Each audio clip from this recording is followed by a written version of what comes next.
Kevin Cleary here with a knife video for you, and I've got a review of a pretty fun knife today. This is one that has some really nice stuff going on and a lot to recommend this knife. There are a couple little drawbacks that I'll point out along the way, but overall I've got to say I think Ruike picked a great model to upgrade here.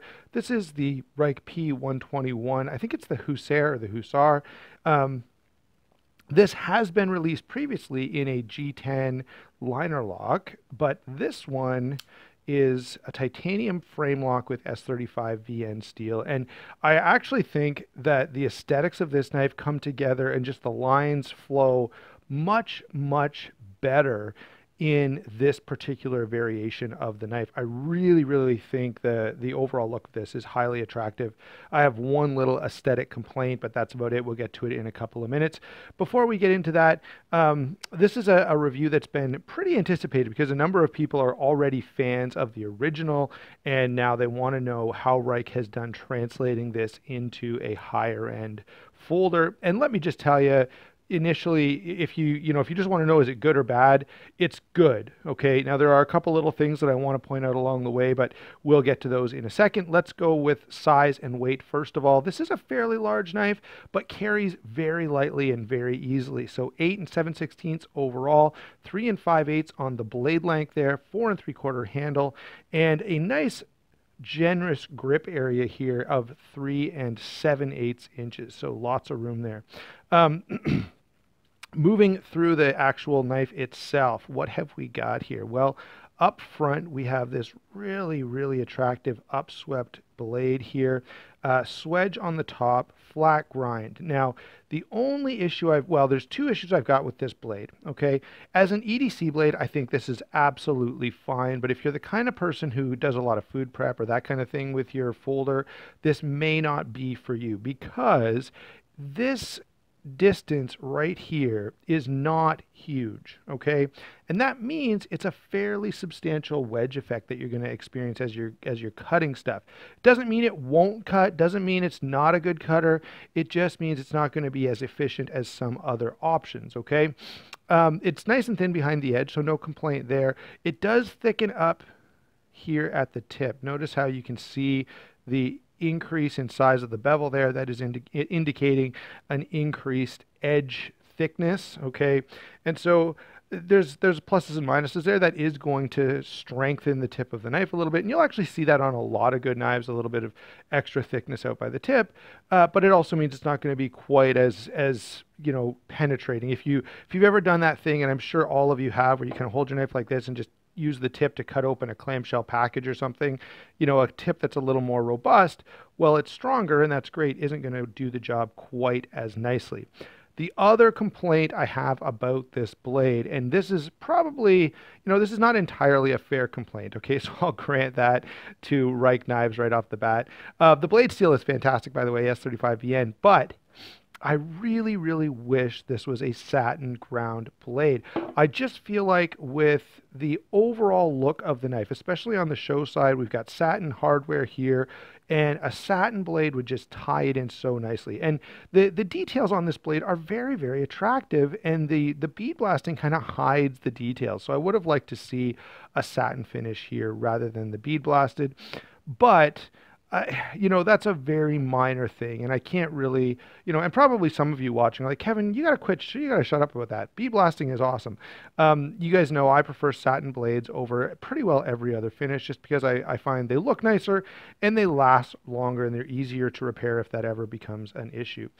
Moving on to lockup and deployment, very enjoyable. This is a fidget knife if ever there was one. It's smooth, it's comfortable. The detent is definitely sufficient to deploy the blade, but it's not super stiff so that you find yourself kind of, doing this kind of thing.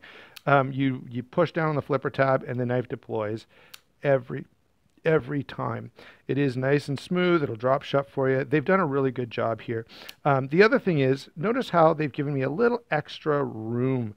You can really get at this lock bar. It does not give you any issues whatsoever. It's extremely comfortable. to lock, open and close this knife. I don't know why I wanted to say lock and unlock. It's just really, really nice. So I've got to say, I think Ruike has done a great job on the action here. And you know, both Ruike and Real Steel tend to really get that part right, generally speaking. Moving on to the rest of the handle here. So I didn't mention the secondary lock, but there is a secondary lock. If you want to, you can slide that forward, and now it just stops the lock bar from being able to be, you know, moved out of the way. I never touch them. I don't think it's a terrible, terrible thing. I just don't use it. So that's my take on that. I do really like this pocket clip. The blue does add a pop of color, and it's really, really effective. Even with, now look, see, it should have been pan screws there so that they're flathead screws that slide in. But even with these round head screws, I find this slides in and out of every pocket I've tried it in just fine. So the pocket clip is very functional. Would have liked to see some flat screws, but it's not a huge deal.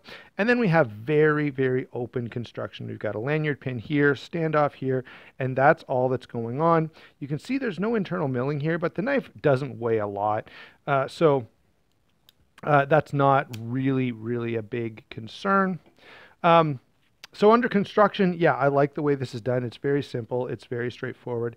And the design is extremely attractive. And I've got to say, guys, this is a really attractive knife, especially in the titanium. In the G10, I could kind of take it or leave it. And that's why you haven't seen the G10 version on my channel before.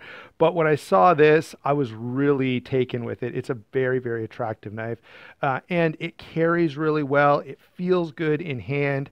So this knife just does all the things that I want a folding knife to do, and does it with quite a bit of style. I can see this being a very popular model for Ruike knives, and I think this goes for around $200 Canadian, which means US, you know, you guys are probably looking at 150 bucks or something, which is really, really nice for a knife of this caliber.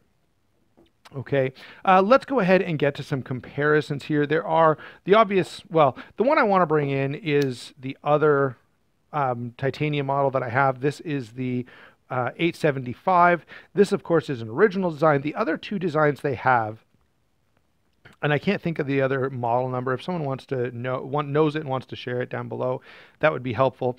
I can't think of the other model number, but this is an original design. Then they went and did two other knives that were previous models that were popular for them. I'll throw in another comparison here. This is the WE Knives 037. Really, really nice knife, but large and lightweight and comfortable in hand. You know, obviously this is in quite a different price point. You're going to be close to double the price. Not quite. You're going to be about $100 more. But I wanted to throw it in there because it's a large, well put together frame lock. Riot Torrent, again, not very comparable, but I want to bring it in for two reasons. One, if you want something a little more robust, this is a great way to go. And you can find these for pretty reasonable prices on the secondary market these days. So, well, it's certainly expensive brand new. Here is another knife that I wanted to compare because the action really reminds me of each other. As I flip these, I kind of think of, oh man, that kind of feels like the Ruike, and the Ruike kind of feels like the Bestech. The Bestech's going to be a little bit cheaper. Of course, both of these overseas produced, and the Bestech is D2 steel rather than the S35VN. Finally, guys, let's get to a couple of knives everyone is familiar with. First off, the Rat Model 1. Second off, the Paramilitary 2. And you can see this is closer in size to the Rat 1, a little bigger than the Para 2. Not, I mean, you know, it's 8.5 inches basically. So very close to both of those. And let's give you guys my final conclusion here. My overall thoughts on this knife are, yeah, this is a nice knife. It's well put together. The design is very attractive. There are a couple little things that I'm not totally in love with, such as the bead blasting on the blade and the fact that it's maybe a little bit thick, especially here at the edge. Again, I often make that criticism, but in all honesty, guys, I don't know about you, but I rarely use my EDC knife for any kind of slicing task. Like if I'm going to cut up potatoes or something like that, I'm just gonna use a kitchen knife. And anything else outside of cutting through a substrate like carrots or potatoes or apples, a slightly thicker blade is not going to be a huge issue. If you're cutting cardboard, right? Not a big deal. Okay, so that's my biggest complaint. Everything else I like an awful lot on this, and I think Rake has really got a win with this knife. And for me anyway, you can tell me down below, but for me, I like the titanium model a lot better than the G10. I just find the look of this design in titanium is really classy and elegant and attractive, where the G10, I just didn't get that from that knife. So there you go. That's my overall take on the Rake 121. If you're going to buy one of these, please, please go to Rake Knives Canada. Matt is an awesome guy, and they help the channel out a lot.